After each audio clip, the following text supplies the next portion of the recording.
नमस्कार.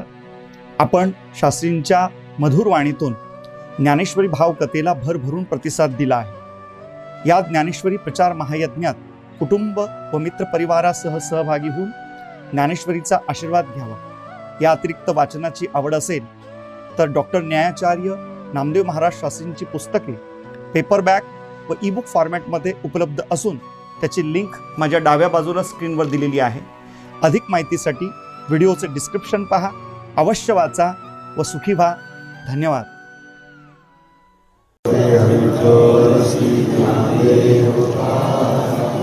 ज्ञानेश्वर महाराज की जय. भगवान बाबा की जय. गेल्या 4 दिवसापासून खूप छान विषय चालू आहे.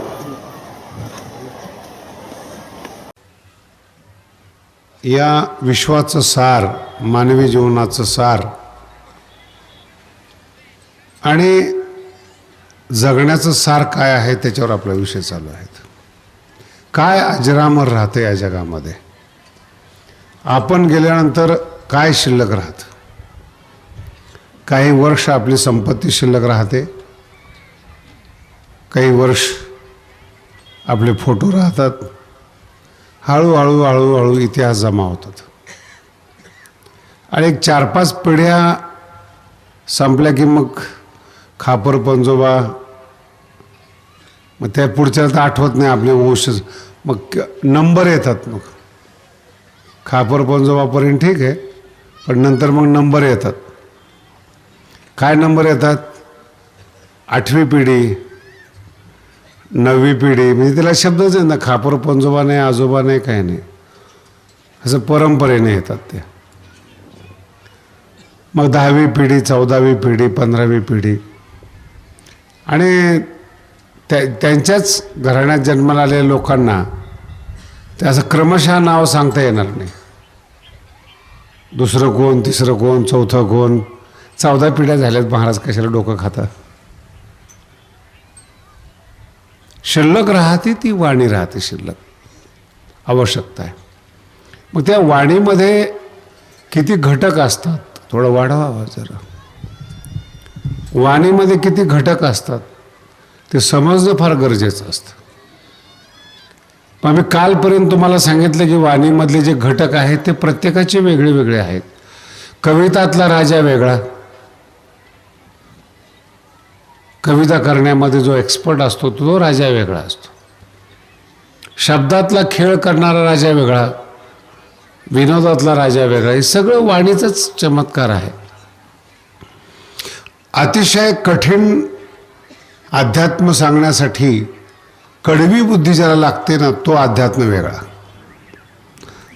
असे काही शास्त्र आहेत ना, ते मरेपर्यंत कळतच नाहीत. न्यायशास्त्रातले जे पुस्तक आहेत ना, ते असं वाक्य सुरू झालं नाही एक तर 7-8 ओळी होईपर्यंत ते वाक्य थांबतच नाही. अशी एक पद्धत आहे न्यायशास्त्राची. एकदा एक वाक्य सुरू झालं की त्याची जी समाप्ती असते, कधी कधी 20 लाईनी येतात, कधी 25 येतात, कधी 20 येतात. म्हणजे एक वाक्य हे 20 लाईनीचं असतं. एक वाक्य 20 लाईनीचं असतं. आता आपल्याला एकच वाक्य कळत नाही, 20 लाईनीचं एक वाक्य काय कळणार. म्हणून आपण बोलत असताना तोडून तोडून बोलतो. शब्द थांबवून, पॉज देऊन, अर्थ कळाले पाहिजेत लोकांना, सगळं कळायला पाहिजे, थांबून थांबून बोलतो आपण. समग्र वाक्य ग्रहण करण्याची आपली क्षमता नाही. समजते ना सगळ्याला भाषा? समग्र नाही ग्रहण. समग्र वाक्य ग्रहण जसं होतं तर समग्र भाव ग्रहण होत नाही. काही वेळेस आपल्याला सगळे शब्द माहिती असतात. मुंगी उडाली आकाशी, तिने गिळिले सूर्याशी, सगळ्याचे पाठ आहे ना. तिने गिळिले, आपल्याला यातले सगळे शब्द माहिती आहेत. मुंगी माहिती आहेत, उडाली माहिती आहेत, सूर्य माहिती आहेत, गिळणं माहिती आहेत. पण त्यांना विचारलं, सगळे शब्द तुला माहिती आहेत, सगळ्या शब्दांचे अर्थ तुला माहिती आहेत, मग याचा भाव काय होतो ते सांग. ते तसलं काही माहित नाही भाऊ. वाक्य शब्द माहिती आहेत. मुंगी उडाली आकाशी तिने गिळले, काय असेल ते तुम्ही बघून घ्या. अर्थ काय होतो ते शब्द कळतात, अर्थ कळत नाही. नाही लक्षात आलं. आणि तिसरा टप्पा असा असतो, शब्द कळतात, अर्थ कळतात, भाव कळत नाही. हा तिसरा टप्पा. भाव कळत, भाव अवघडच असतो महाराज, त्यालाच भाव म्हणतात. म्हणून हे जे कवी आहेत, लेखक आहेत, यांची अशी एक जातीगुळी आहे. काही शब्द चांगले असतात, काहीचा अर्थ चांगला असतो, काहीतरी भाव आणण्याचा प्रयत्न करतात. भावामध्ये सुद्धा प्रकार आहेत. काही काही माणसं बघा, असो बोलता बोलता माणसाला रडवतात, हा भाव आहे. बोलता बोलता रडवतात.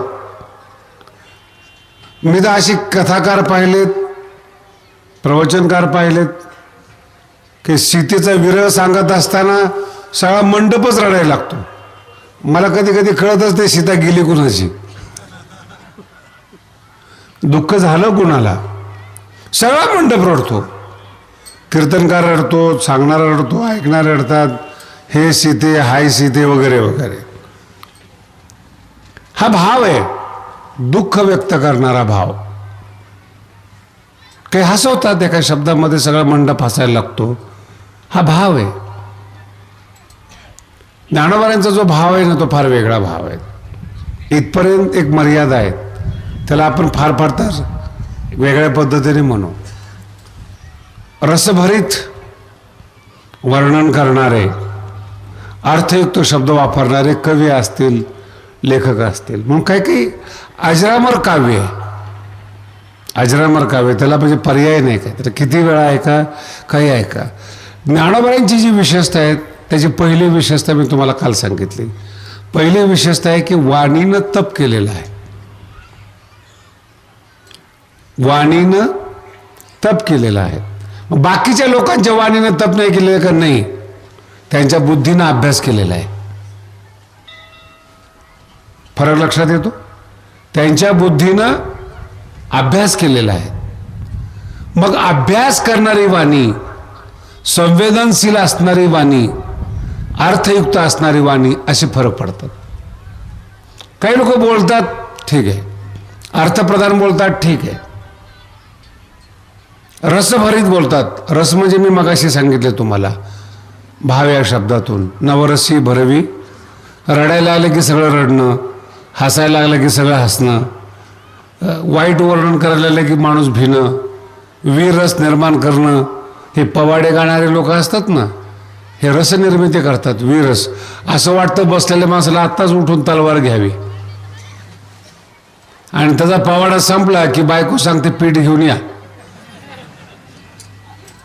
घरात पाणी नाही, हांडा घेऊन जा. ते ह्याला वाटत होतं की तलवार घेऊन जावं, ह्याला हांडा घेऊन जावं लागतो बिचारा. ऐकताना तो भाव म्हणतात त्याला, रस. असे 9 रस आहेत.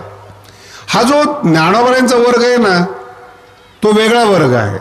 इथपर्यंत एक वर्ग आहे की जो माणसाला कमवता येतो, माणसासाठी सुलभ आहेत. रस आहेत, भाव आहेत, अनुभव आहेत, अर्थ आहेत, शब्द आहेत, जडणघडण, ठीक आहे.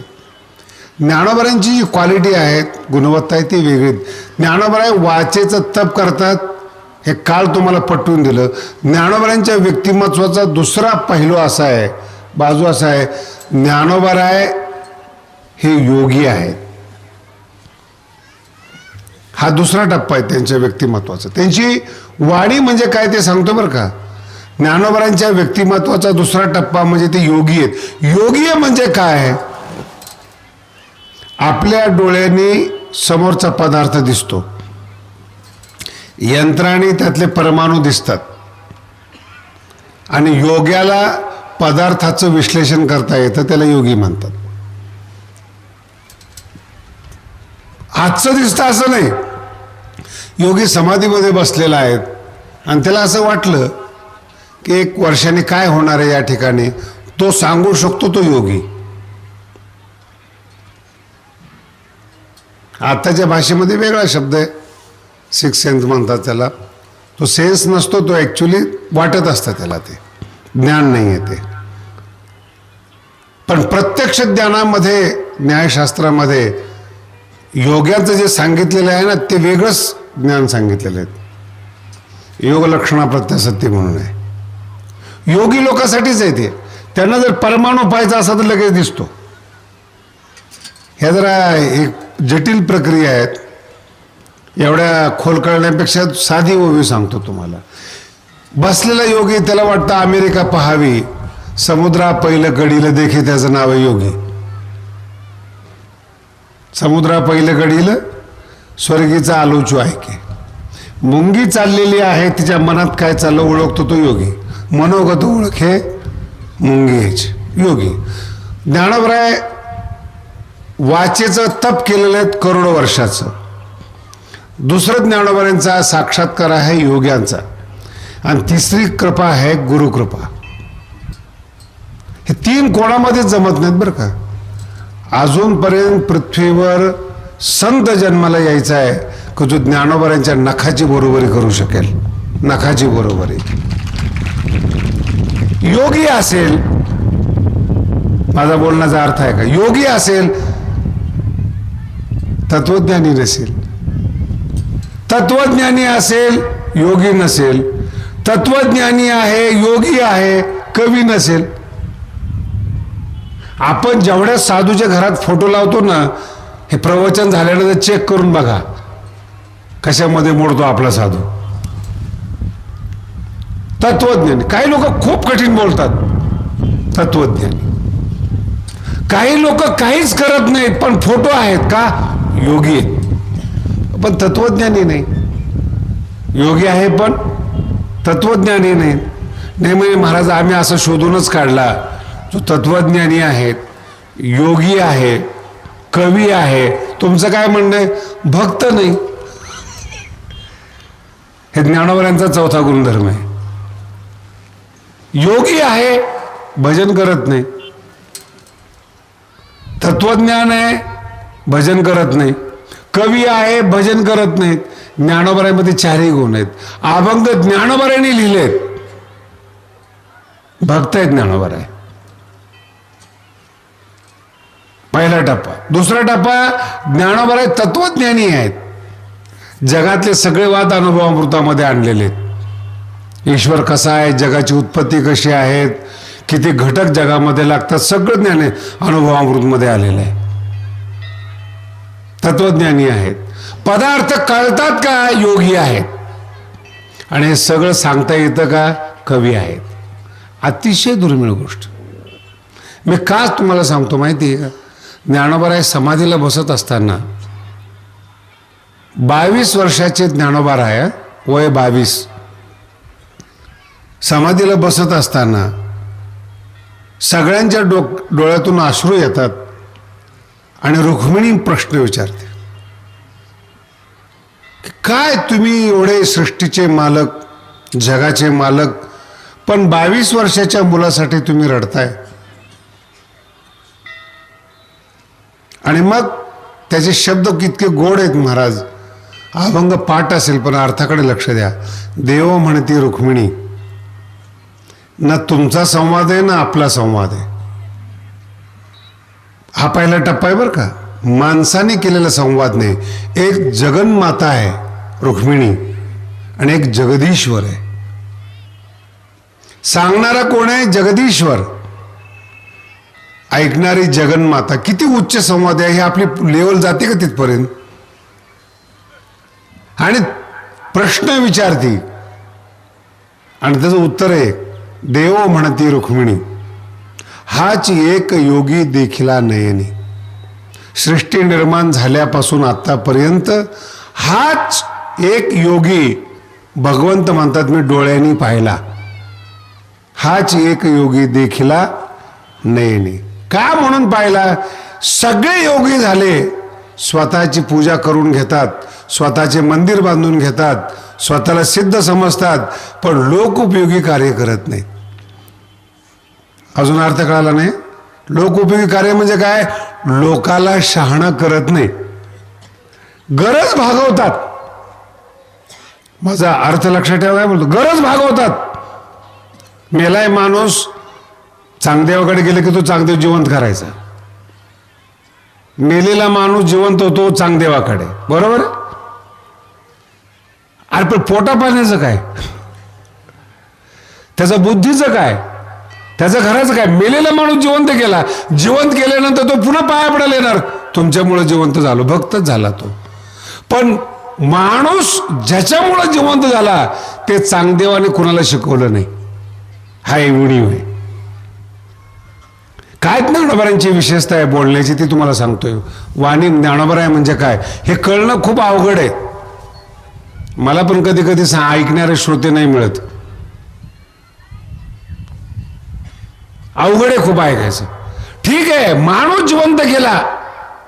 डॉक्टरकडे तुम्ही गेलात, आजारी पडलात, इंजेक्शन दिलं, तुम्हाला नीट केलं, तुम्ही समाधानी झालात. परंतु तुम्हाला काय झालं होतं, त्याच्यावर इलाज काय, त्याचे जंतू कोणते होते, तुम्ही विचारून बघा. काय झालं तर काय करायचंय, नीट झालं ना, चला. बोलण्याचं प्रेम सुद्धा त्या लोकांमध्ये नाही. गरज भागली. पैसा पाहिजे तेवढा देऊ शकतात, पैसा कमवण्याचं ज्ञान देऊ शकत नाही. गंभीरतेनं माझा विषय घ्या बरं का, गंभीरतेनं. मोठा माणूस आहे हे त्याचं कोतेपण आहे, दुसरा मोठा सहन होत नाही, हे त्याचं लहानपण आहे. दुसरा मोठा सहनच होत नाही. आजपर्यंत बघा तुम्ही, लहान माणसं जी मिली ना ते मोठ्या माणसाच्या भांडणामध्ये मिली. मोठी माणसं आहेत का भांडणं करतात, तो मोठा नाही, दुसरा सांगतो हा मोठा नाही, याच्यावरच भांडणे. हा, दोघंही भांडतात, याचा खरा अर्थ असा आहे की दोघंही मोठे नाहीत. एका राजाने 2 विद्वान बोलवले होते एका निर्णयासाठी. आल्यानंतर थोडा वेळ होता, चर्चा करायचा, जेवण करून या, आंघोळ करून या. तुम्ही आंघोळ करा, आपण जेवायला बसू. तुम्ही ठीक आहे. दोघेही गेले. एकाला आंघोळ करायला यायला उशीर झाला, एक जण लवकर आला. त्याला विचारावं तुमचे ते नाही आले, तो गाढव आहे, त्याला वेळ लागतो. दुसरा आला, त्याला विचारावं ते बैल आहे, त्याला काय कळतं. शास्त्रसंमत आंघोळ करायला वेळ लागतो, त्याला काय कळतं. जेवायला बसल्यानंतर एकाला हरळ वाढली त्या राजाने आणि एकाला कडबा टाकला. ते म्हणजे हे काय मग राजेसाहेब म्हणे, येणे तुला बैल म्हटलं, मग बैलाचं खाद्य काय, आणि येणे तुला गाढव म्हटलं. दोघांच्या ताटामध्ये तेच पदार्थ टाकले. माझा अर्थ लक्षात ठेवा. तुम्ही कोणाला काय म्हणता, तुम्ही तोही शिकलेला आहे, हाही शिकलेला आहे.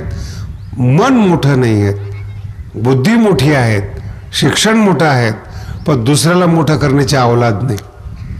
हे कोतेपण आहेत, हे लहानपण आहेत. लहान को असतो ना, लहान सगळ्याचं मोठेपण स्वीकारतो. तुम्ही हरिपाठ म्हणा ना, दारुड्या म्हणतो माझ्यापेक्षा श्रेष्ठ आहे. हरिपाठाला टाळ घेऊन जरी उभा राहिला, हरिपाठ पाठ नसणारा माणूस, तो व्यापारी असेल, दारुड्या असेल, तो त्या टाळकऱ्याच्या पाया पडतो. मोठे माणसं हरिपाठ करतात. कळलं का अर्थ तुम्हाला. आणि हरिपाठ करणाऱ्यांमध्ये बघा, एक जण टाळ तिकडे ओढील, एक जण इकडे ओढील, आणि पखवाच्या तिसरीकडेच. त्या हरिपाठ करता करता एवढा रागद्वेष येतो, वडावडीच आयुष्यभर. मग जमतच नाही एकमेकाला. माझा अर्थ लक्ष, आपण सज्जन आहोत, तत्वज्ञानी आहोत, अध्यात्मशास्त्रामध्ये आलो आहोत, इतकं कोतेपण आपल्याला जमत नाही. असेल एखादा मोठा माणूस, बिघडलं काय, पृथ्वी तुमची थोडीच आहे. ते राजकारण असेल, अध्यात्म असेल, व्यापारी असेल, प्रदर्शन म्हणजे काय, एवढं मोठं लग्न केलं, या अर्थाचं काय, माझ्याकडे पैसा आहे, मॅनेजमेंट आहे माझ्याकडे, मी मोठा आहे. पण मला सांगा, लग्नाला 10 कोटी खर्च केले आणि गेटकीन लग्न केलं 10,000मध्ये, लग्नानंतर तुम्ही समाधानी आहात का नाही याच्यावर भविष्य आहे का कोटीवर भविष्य आहे. 10 कोटी लग्नाला खर्च केले आणि एका महिन्यामध्ये जिकडं तिकडं फारकत, तलाक. आणि जे गेटकिन केलेले ते आयुष्यभर बरोबर आहेत. कोणतं लग्न श्रेष्ठ आहे? कोटी शब्दाचा अर्थ काय होतो? हे मुलीच्या नामानिमित्ताने प्रदर्शन मांडले तुम्ही. हे प्रदर्शन असे महाराज, श्रीमंत माणूस प्रदर्शन मांडतो, ज्ञानी माणूस प्रदर्शन मांडतो. ज्ञानी माणूस प्रदर्शन काय मांडतो? त्याच्या बोलण्यामध्ये मी किती शिकलो हा अहंकार असतो. तो काही सांगत नाही, जगात काय ते सांगतो. ही वाणी त्याची. मी हे वाचलंय, मी ते वाचलंय, मी ते वाचलंय, मी हे केलंय, मी ते केलंय, मला हे माहिती, मला ते माहिती. आपल्या हे सगळं दुकानच आहे. एकाने दुकानावर, जमिनीवर दुकान टाकलेत, हिने वाणीवर दुकान टाकले. माझा अर्थ लक्षात ठेवा. दुसरं काय नाही, ह्याच्यापेक्षा पुढे दिलेले आहेत.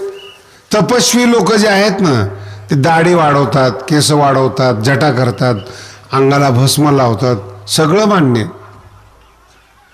पण हे सगळं बाहेरचं नाही लावलं तर तुम्ही तपस्वी ठरत नाहीत का? माझा बोलण्याचा अर्थ कळाला का? तुम्ही तपस्वी आहात ना, नॉर्मल वागा ना.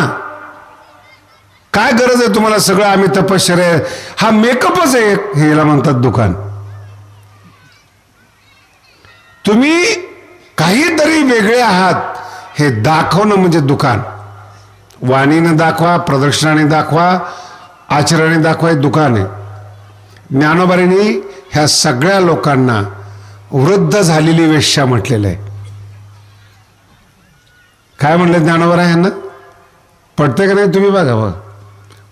तरुण वेश्या नाही बरं का. तरुण वेश्याला थोडं गिरायक असतं, तारुण्य विकायला निघालेली असते म्हणून तरुण वेश्याला थोडं गिराईक मिळतं. ती म्हातारी जी वेश्या असते ना, तिला गिराईक मिळत नाही म्हणून मेकअप जास्त करावा लागतो. कळतंय का नाही? ज्या ज्ञानाची दुकानदारी चालत नाहीत त्याला जरा देखावा जास्त करावा लागतो.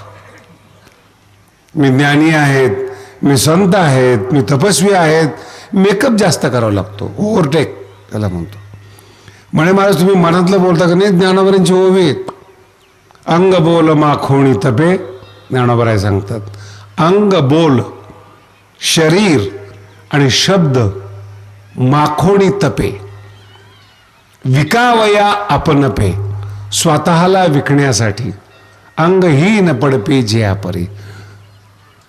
अंगहीन म्हातारी झालेली वेश्या, पडपे म्हणजे वेश्या, जे आपरे. वयोवृद्ध झालेली वेश्या तारुण्यपणा आणणं. आता ती ज्ञानोबांची जुनी भाषा आहे. आत्ताची भाषा सांगू का? प्लास्टिक सर्जरी करणार. आत्ताची म्हणजे काय? प्लास्टिक सर्जरी करणारी. सुरकुत्या आल्यात, आता नवीन निघाले बरं का. सुरकुतीच्या खाली इंजेक्शन दिले की सुरकुत्या गायब होतात. अंगहीन पडपे. पण ते काही सुरकुत्या दिसत नाहीत म्हणजे आहेत असं नाही, आहेतच. इंजेक्शन देऊन सुरकुत्या गायब केल्या किती दिवस? महिनाभर, पुन्हा इंजेक्शन आहेच. म्हातारपण लपवत आहे. ज्ञानोबा म्हणतात का? विकावया आपणपे, स्वतःला विकण्यासाठी. तप आणि शब्द, अंग बोल माखोणी तपे, ही जी वाणी आहे ना, ही अशा पद्धतीची वाणी. मी तपस्वी आहेत ही भाषा, ही वाणी. मी योगी आहे ही वाणी. मला लोकांनी योगी म्हणावं, तपस्वी म्हणा. विकावे कशा करता? यांच्या फोटोची पूजा व्हावी म्हणून. आता मला उलटा प्रश्न विचारायचा आहे. आजपर्यंत इतक्या फोटोची पूजा होते, कोण शहाणं झाले? बोला ना, कोण शहाणं झाले? ज्या मंदिरामध्ये तुम्ही दर्शनाला जाता, ज्या साधूची तुम्ही पूजा करतात, मरेपर्यंत पूजा करतात 40-40 वर्ष, कोण शहाणं झाले? म्हणे महाराज आम्ही तुमच्याबद्दल बोललो तर आम्ही तर तीच वाट पाहून आमच्याबद्दल बोला म्हणून. आमच्यामध्ये 1 वर्ष राहा, 1 वर्ष लगेच लोक पाया पडतात. हा त्या माणसातला बदल आहे. दारुडे असू द्या, 2 वर्ष त्याने अभ्यास करावा, त्याचे सुद्धा लोक कीर्तन ऐकतात. हा त्याच्यातला क्रांतिकारी बदल आहे. अजून काय पाहिजे तुम्हाला? मांसाहार करणारी माणसं, दारू पिणारी माणसं माळकरी होतात आणि त्याच्यामध्ये बदलाव येतो, ते संत होतात. अजून काय बदल पाहिजेत? पडते का नाही? भगवान बाबा म्हणजे काय? ज्यांच्या घरात वाघुरी आहेत त्यांच्या गळ्यात टाळ टाकणं म्हणजे हा बदल आहे. याच्यापेक्षा अजून काय मोठं पाहिजे तुम्हाला? वाघुऱ्या आणि गळ्यात माळ, नुसती माळ नाही, कीर्तन करा. भगवान बाबा कीर्तन ऐकायचे आणि ज्यांच्या घरात वाघुऱ्या होत्या, ज्यांच्यात बदल झाले होते, बाबा त्यांचे कीर्तन ऐकायचे. बाबा खाली बसायचे आणि त्यांचे कीर्तन ऐकायचे. मला सांगा किती बदल आहे हा. पूर्ण पृथ्वीवर फिरून पहा, आपली गादी देणारा एकमेव संप्रदाय म्हणजे वारकरी संप्रदाय, एकमेव संप्रदाय. आणि हे ज्ञानोबांनी लिहिलेले आहेत, तुकोबांनी सांगितलेले आहेत. कृपा कटाक्ष निहाळिले आपुले पदी बैसविले. आपुले पदी बैसविले, काय शब्द आहेत महाराज. नामदेव महाराजांनी अभंग लिहिले, आपुले पदी बैसविले. चोखोबारांनी अभंग लिहिले, आपुले पदी. वाणी महाराज हा त्यांचा मोठेपणा आहे, ते दुसऱ्याला मोठे करत जातात. हे ज्ञानोबांच्या काळात घडलेले, बाबांच्या काळामध्ये घडलेले आहेत. ज्यांना काहीच कळत नव्हतं त्यांना ज्ञानोबांनी वारकरी केलं. जे वारकरी होते त्यांना कीर्तनकार केलं बाबांनी. जे कीर्तनकार होते त्यांना साधक केलं. जे साधक होते त्यांना संत केलं. त्या लोकांची आज पूजा होते. बाबाच्या दरबारातलीच लोक संत म्हणून आज बाहेर पूजा होते. हे काय साक्षात, हे काय कमी आहे काय? आपुले पदी बैसविले. ज्ञानोबांची वाणी म्हणजे काय? तुम्ही संसारामध्ये खिसपत पडलेला आहात, तिथून तुमचा उद्धार करायचा आहे. हळूहळू तुमच्यामध्ये बदल करायचे आहेत, तुमच्या वागण्यात बदल करायचा आहे, तुमच्या विचारात बदल. आणि हा बदल दुसरा संप्रदाय, दुसरे संत करणार नाहीत. दुसरे संप्रदाय म्हणजे डॉक्टर तुमची गरज पडली तर इंजेक्शन देतील, पण तुम्हाला आपलं ज्ञान देणार नाही. ज्ञानोबांची वाणी म्हणजे काय? तुमची वाणी नष्ट करतील आणि तुम्ही ज्ञानोबांची भाषा बोलायला होतील. हिचं नाव ज्ञानोबांची वाणी. ज्ञानेश्वरी पाठ करा तुम्ही. नामदेव शास्त्री ऑफिशियलला सबस्क्राईब करा. सिद्धांत ऐका, आनंदी, निर्भय व सुखी व्हा. धन्यवाद.